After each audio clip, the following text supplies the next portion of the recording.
আসসালামু আলাইকুম, সবাইকে নতুন বছরের শুভেচ্ছা।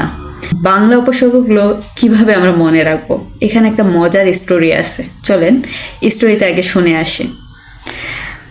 ইতি নামে একটা মেয়ে ছিল। মেয়েটা দেখতে ভীষণ সুন্দর।